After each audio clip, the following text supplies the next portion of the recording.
Elizabeth Pran is with us, Michael Singleton, Kurt Bardella as well. Gentlemen, nice to see you, but we start with Pran on this one. All right, Liz, what's going to happen to your young son? Is he going to grow up to be a crazy conservative? I am confused on when the traditional family became so toxic. Yes, I have two sons. I also have a daughter. Every day I build her up.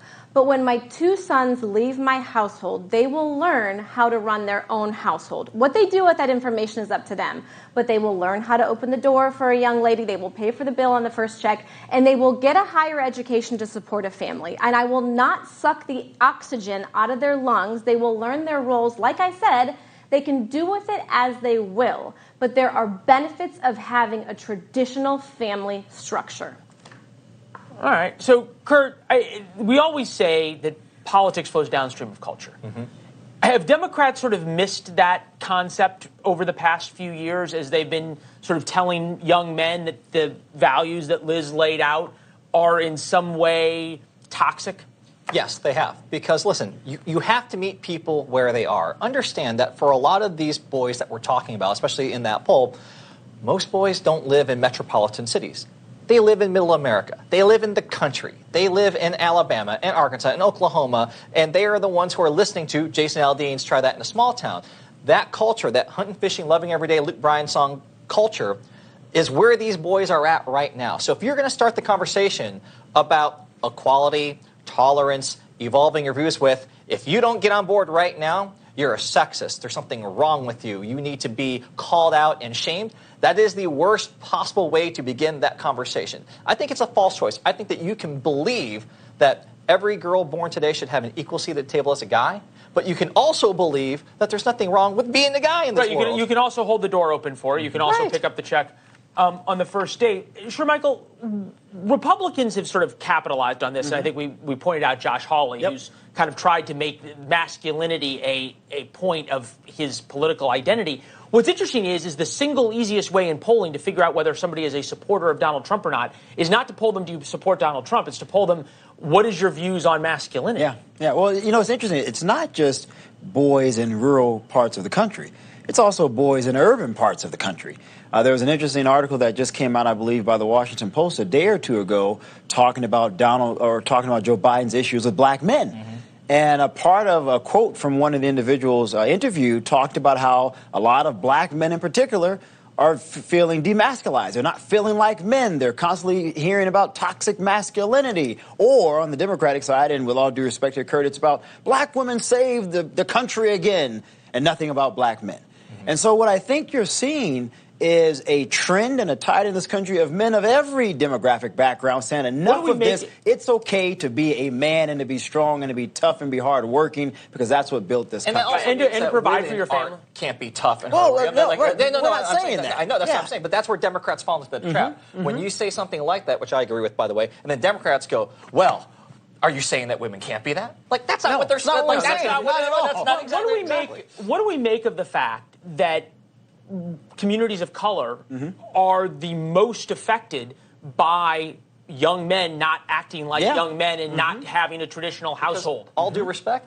liberal Democrats, liberal white Democrats particularly, have no idea what they're talking about. Like when they use the term, was it Latinx? Yeah. No Hispanic in America describes themselves as Latinx. Yeah. What are you talking about? You know what's interesting, Leland? There was a Pew Research study that came out last year. For the first time, and I want to say 40 to 50 years, you're now seeing black men, my age group, our age group, millennials, are getting married now. They're returning back to the homes now. So wait, are you about to get married? Soon. Oh, wow. Oh, boy. I mean, when the proposal time comes, we'll deal with that, all right? But, Liz, I wanted to get you in on this because the reverse is happening with young women, right? Political identities of 12th grade girls, percent identifying as liberal or conservative, 30% of young girls identify as liberal, less than 15% identify as conservative. So are we just sort of flipping, or, I mean, I guess in a way, are we just going back to traditional gender roles? Well, no, and I don't want to be critical of young women, but young women and teens, and I've done this on a number of stories, are actually one of the most vulnerable populations as far as conformity. We're talking about young women who will go online and they will conform and belong to any group where they can feel accepted. They'll be the first to, subscribe to the Kardashians. So you are going to see women to be really impacted by a group that says, come with us. You believe what we believe. And at the same time, they're also probably going to be the first group that's offended for someone else because they want to protect that person or feel like they're protecting that person. And you see that a lot with these young women and these groups, and you see them online and they group together. You don't necessarily see that with young men. No, it's a good point in terms of how people view what their sense of self is and how important their friend group around them and people accepting them and not bullying them or at the same time praising them and retweeting them and everything else. Percentage, you say, values are very important to them. Patriotism, obviously, Republicans by more than double. Religion by more than double. Having children, Republicans far more than Democrats or independents. But I thought this one was interesting. Men in America, Liz, account for 2 out of 3 deaths of despair, either from suicide or overdose. Much less likely to buy their own home as a single adult. Half as likely to initiate a divorce. And we know that men who are married and the breadwinners or the father figures and head of household tend to do better than single men, just by how the numbers play out. What does that mean for raising young men, and at the same time, and I think we have to acknowledge this, right? Raising 2 sons to not necessarily embrace the bro troll culture that sort of is the worst part of Twitter and the internet. Well, I mean, this all comes down to parental responsibility, but the message that you were saying that men have been getting, this has been going on for years, and it is still happening. Look at the sales of Barbie over the weekend. And have you watched the movie?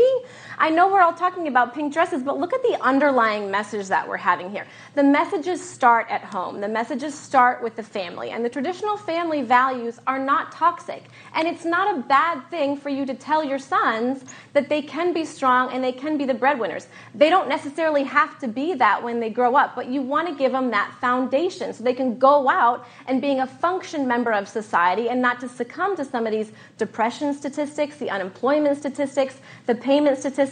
Maybe these are men who weren't built up the same way that they were 20 years ago. Well, the question is whether, I guess, maybe are they built up in the same way, but also are they allowed to sort of express themselves in the same way?